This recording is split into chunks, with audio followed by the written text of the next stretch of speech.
Hello and welcome into another episode of the Fantasy Football Forecast. I'm your host, Trevor Scott, joined by my co-host, Matt Giraldi. What's going on, guys? And today we are coming at you with our start-sit video for running backs for Week 8. So we're very excited to get into this one. A lot of good matchups this week, I feel like. We got some players that don't necessarily always feel like locks to start that are feeling like very good plays this week. So let's get into some of these names here with our starts. My first start, this one's not one of the guys I just mentioned, but it is J.K. Dobbins. So I do really think that he should be in a position to play very well, right? He kind of hasn't been that good since they came back from their bye week, right? I mean, he did have 17. He had like 96 and a touchdown, but that was like on 25 carries. So, less than 4 a carry in that game. And then he only had 14 carries for 40 yards last week against Arizona. But I think that kind of ended up being a lot of passing in that game. Herbert had 350 passing. They couldn't get it into the end zone either. They kicked 5 field goals. So it just was like they were trying to keep pace with Arizona by just kicking field goal after field goal. So I don't know what the deal was necessarily with that game. He still had 3 receptions. So I think the passing game floor is still decent. He should see 2 or 3 targets here against New Orleans. And really that's the key to this start here, and why I wanted to highlight him is New Orleans is basically the free space. If you're not aware of that yet, if your running back is playing against New Orleans, that is worse at this point than playing against Carolina, or better for the running back. They are a worse defense. So you want to make sure you're firing up J.K. Dobbins this week. The Saints just gave up like 300 rushing to Tampa Bay. They gave up 32 points to Sean Tucker and 20 points to Bucky Irving.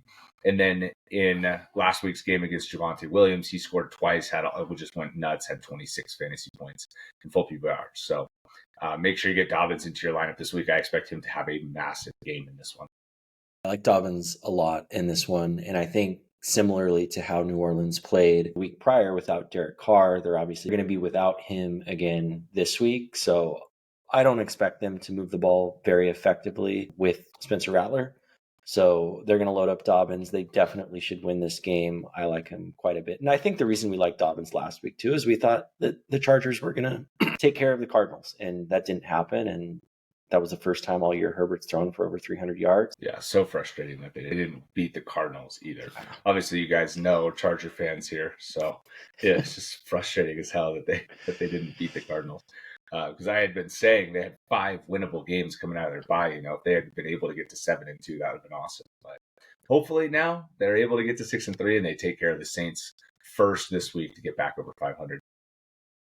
Your start of the week here at running back, playing off of that matchup discussion, right? I mentioned that the Saints were kind of worse than Carolina, but Carolina's still terrible. So we got Javonte Williams as your start of the week, who goes up against Carolina. Yeah, back-to-back kind of dream matchups for Javonte Williams. Like last week, he went for 111 total yards. He had 2 touchdowns. Before that game, he had only one other week of double-digit half PPR points and hadn't scored a touchdown. He's still only RB 29 on the season. And, last week, a lot of that was game script dependent, right? Like the Saints are a total run funnel. They couldn't get anything going on offense without Carr, Olave, Shaheed. And I expect a very similar game script this week against Carolina. Denver's at home. They're a 10-point favorite. Most importantly, they're facing off against Bryce Young on the other side of the ball, who I believe is going to struggle mightily against the Broncos. So I just think this sets up for another huge workload for Javonte and a really good game. If you have him and he just had a good game and you can sell him to somebody who needs a win this week, somebody who's 2-5, somebody who's 3-4, who, maybe has a lot of injuries, is suffering at running back, or just needs a high-end flex, and they've got something on their team, maybe an upgrade at quarterback, maybe an upgrade at tight end at this point in the season, you should be trying to explore those trade options here, because he gets Baltimore and Kansas City the following 2 weeks, and he's not going to be startable in those games. So if you're looking to try and capitalize on how well he played last week and the matchup this week, this is a prime trade candidate. Trade him away to somebody that needs a win this week. I think that's a really important thing to just to add on top of that too, because I've heard wait until after this week and then try to sell super high. But anyone that you're going to try to sell him to next week, they're going to be like, dude, look at this schedule. Like, no, absolutely not. So yeah, you're right. And And also, don't be that guy. Yeah, Like if you want him during his 25-point week against the Saints, and if he scores 18 or whatever, and then you're like, oh yeah, he's good again. Take him against Baltimore and Kansas City. It's like, dude, nobody's falling for that. Okay. Yeah. Unless you're just taking advantage of somebody that's not paying attention. Yeah. Be frank about it. Like, hey, you need this win. Yeah. He's set up for a massive week. I've got a guy that I want off your team that maybe doesn't have a great matchup, or he's on your bench or whatever. Like, yeah, I like that call out a lot.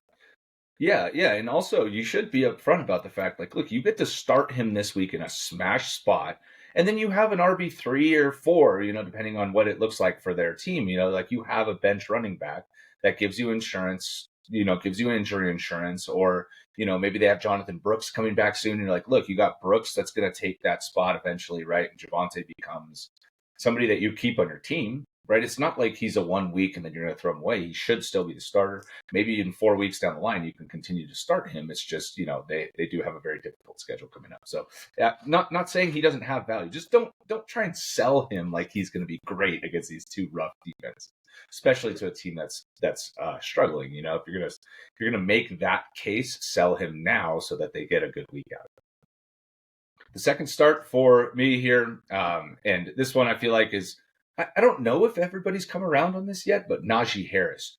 I feel like this is kind of a layup. He just dominated Vegas 2 weeks ago, over 100 and a touchdown on only 14 carries. And then I think the biggest surprise was the fact that he smoked the Jets. I mean, he had 21 carries, 102 yards and a touchdown.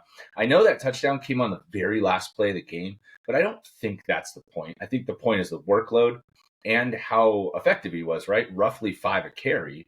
And with Russell Wilson in this game in particular, he saw the lowest rate of stacked boxes and the highest rate of light boxes all season long. So if that's how the defenses are going to start playing the Steelers. They're going to push the corners outside. They're going to keep safeties deep, and Najee's going to be able to get through the line and kind of take on the linebackers a little bit more. I think that's going to be advantageous for him just moving forward in general. The Giants have a better defense maybe than we think, but I still think they're gettable on the ground.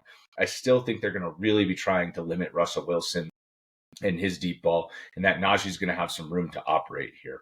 I will also note that I also think Jaylen Warren is a pretty solid play in this game because they kind of split the backfield 50-50 again.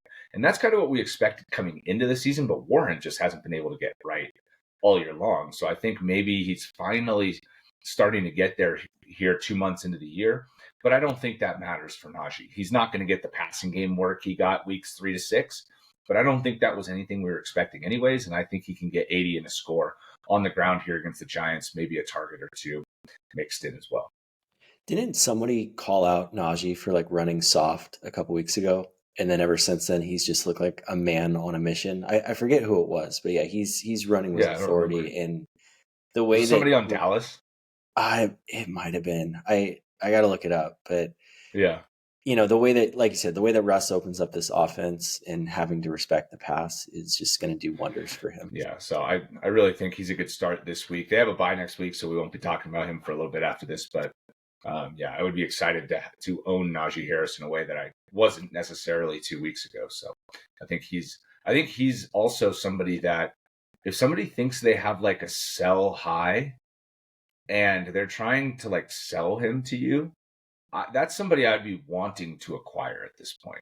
You might not agree with me on that one because of Warren or because we just have seen Najee not be excellent, but I do think that he's actually somebody worth trying to get on your roster, somebody that I do think can be a starter for you, low-end RB2 for the rest of the year. So if you can get him, and he's durable too. That's the thing. He never misses games ever for anything. Like he had a Liz Frank injury 2 years ago and like didn't miss the start of the year. He's just always out there no matter what. So I think Najee is a good guy to acquire, especially if somebody isn't valuing him as a low-end RB2, is kind of valuing him as somebody that just wasn't very good in the beginning of the year, or just, Najee doesn't have the best name value. So, yeah, I'd be into getting him though. Your second start here is Rachaad White. So obviously huge game in the passing game last week and going up against Atlanta this week. Yeah, I wanted to talk about White, someone who's a little bit deeper in the rankings. He's only been getting 10 rush attempts per game the last 3 weeks, but has been much more efficient than he was in the start of the season. He was back to 6 targets in the passing game last week, and I think that's a little bit closer to his floor this week with Evans and Godwin out. They're 2.5-point underdogs against the Falcons in the fourth highest expected point total of the week. So if they are playing from behind, I expect a lot of White, who Baker obviously trusts in this offense. Yeah, I mean, the passing game worked. Like, as soon as Evans was out of the game, it shifted obviously towards McMillan and Godwin, but Rachaad White got in there quite a bit, and he was really productive. I mean, 11.5 yards per reception. That's very good for a running back. He's done that a couple times this year already. I know he's got a couple bad receiving games too. The 2 scores, we're obviously not projecting that. We're not thinking that's going to be a regular thing. That was the first 2 times he's got into the end zone this year, I mean. And so I do think White, I love the fact that they went back to him. I thought that was a very interesting development. I was very worried Sean Tucker was going to be significantly more involved, and he only ended up with 5 rush attempts, only played on a couple drives. So I don't think that's going to continue to be a thing. This was a season low for White in snap percentage too. So he did get his 10 carries. Bucky got 10 carries. So I thought it was interesting. He didn't play as much, and we did hear 3-headed monster. So the fact that Tucker was out there probably for 25% of the snaps type of thing is where that came from, right? It came out of White's snap share, not necessarily out of Bucky's snap share. So that's definitely something to watch just as the Bucs situation in the backfield unfolds. I do hope that White is involved in the passing game. He has 3 straight games of over 4 yards a carry. So that is something that was very concerning early in the year when he wasn't breaking 2 yards per carry. So, at least he's looked significantly better on the ground. But I do think he needs Sean Tucker to go away. I mean, I think that's the point. If you have White, that's what you're hoping for. And obviously, if you scoop Tucker, you're hoping that that's not the case. But we'll see. We'll see how it plays out the rest of the year. I do like him as a start, like you said, against Atlanta this week. If you're stuck, there's no bias. There's no buys this week. So that makes it kind of tough. You got a full slate of games. Nobody's on bye. If you're struggling with injuries, it makes sense. But, you should be at relatively full strength with your rosters. Moving over to the sits now, I have my first sit as Rico Dowdle. He's ranked pretty low in ranking sets, so you might not even be playing him anyways. But, coming out of their bye week against San Francisco, after playing only 28% of the snaps against Detroit, I know that Detroit was kicking their ass. So, he didn't play towards the end of the game. He did have 5 receptions in that game. So, the workload was decent. But I'm just worried that if they get in another situation where San Francisco is either beating the crap out of them or they can't run on San Francisco, they're going to move away from him again and try and air it out. So, and I thought it was weird that he got 20 carries against Pittsburgh. We're finally they gave him the work. They got Zeke off the field. He got 50% of the snaps. That was a season high for him. And then it was they went back to Zeke because he started whining to the media that he wasn't clear what his role was or whatever. And then at halftime, he had more carries than Rico Dowdle. It's dude, what the fuck? You just fixed this. Yeah. Get him off the field, dude. Oh my God. If he's gonna whine, cut him. Dude, he's awful. You don't need him. Why did you sign him and not Kareem Hunt? I don't anyways, whatever. I just hope that we go back to Dowdle here, but because it's a little bit murky in my mind and the matchup is against San Francisco, that's why I'm going away from Dowdle. Yeah, I'm excited to see how Dallas improves coming off the bye. I know historically after a bye, Dak really turns it on. So hopefully for Dowdle's case, the tide rises with him as well.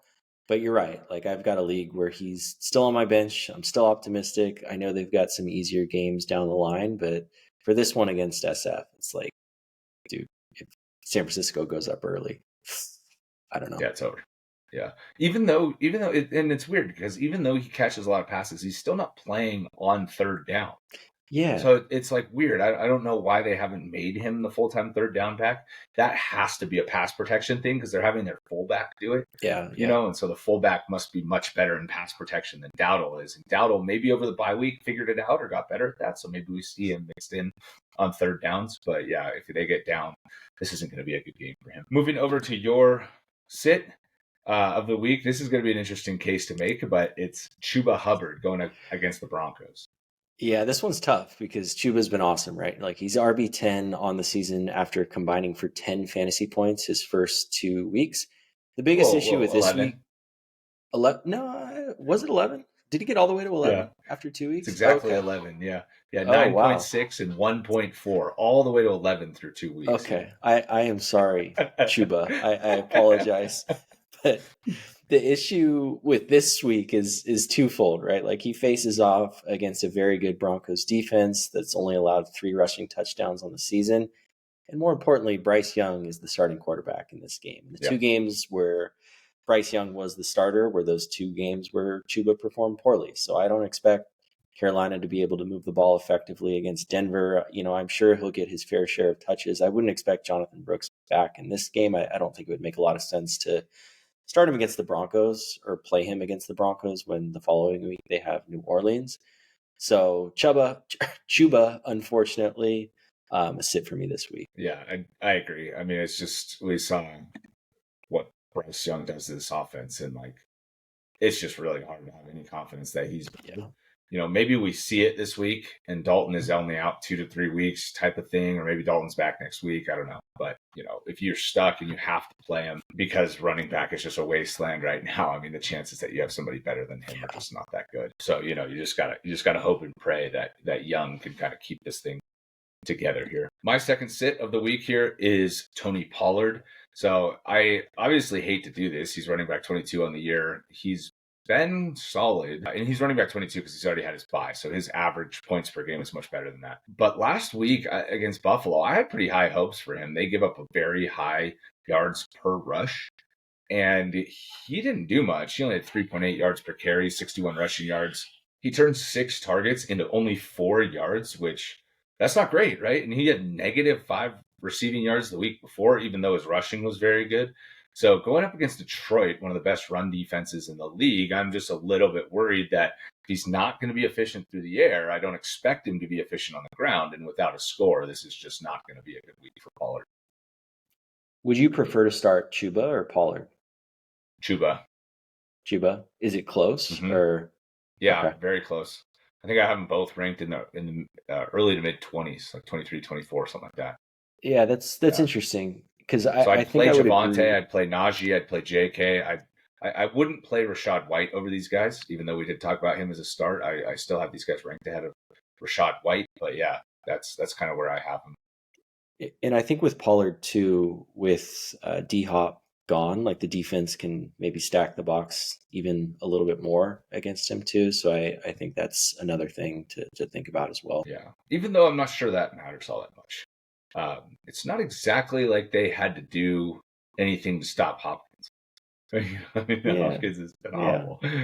So, I don't know. I don't think that matters all that much for Pollard.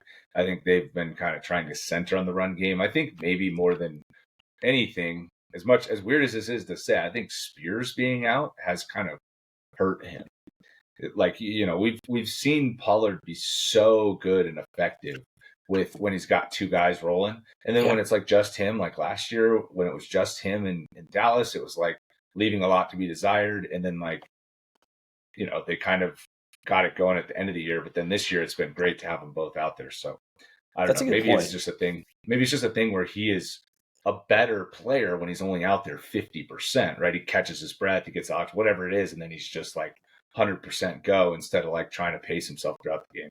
Yeah, that's actually a really good point. That kind of reminds me of Justice Hill this year too. Yeah. Like we've seen when he's had to fill in as the lead back, it's like, dude, he sucks. Now he looks electric.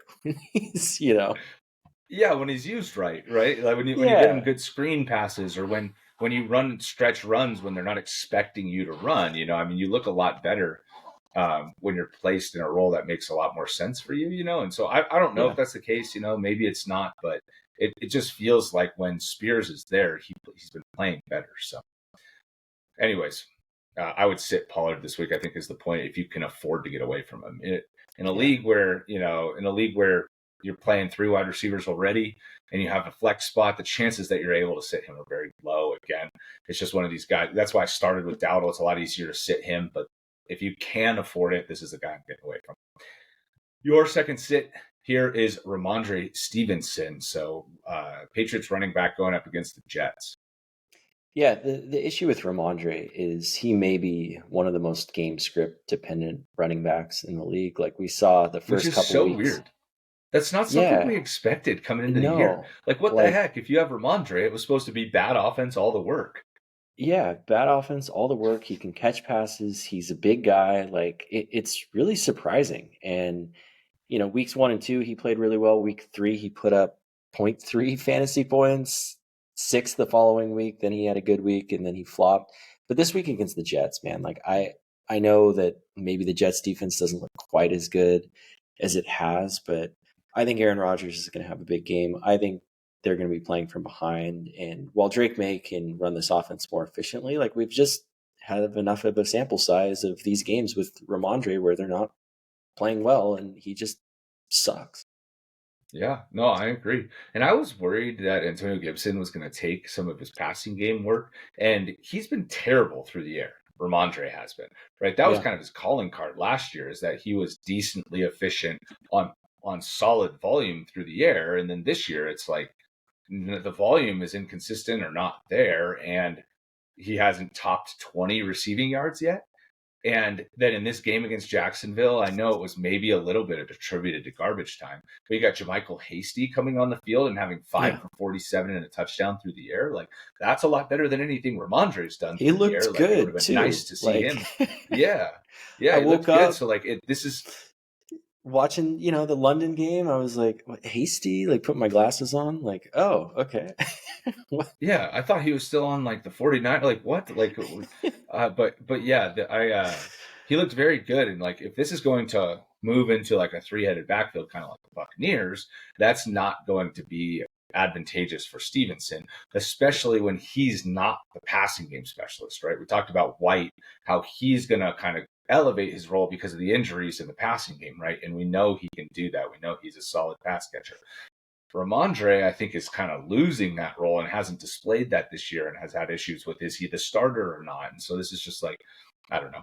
This is a weird situation now, I feel like. And so I like the call to sit him against the Jets. I think the Jets will bounce back after kind of getting torched on the ground last week by Najee Harris. Going into our sleepers now. So my sleeper for the week is maybe a little boring because I talked about him last week too.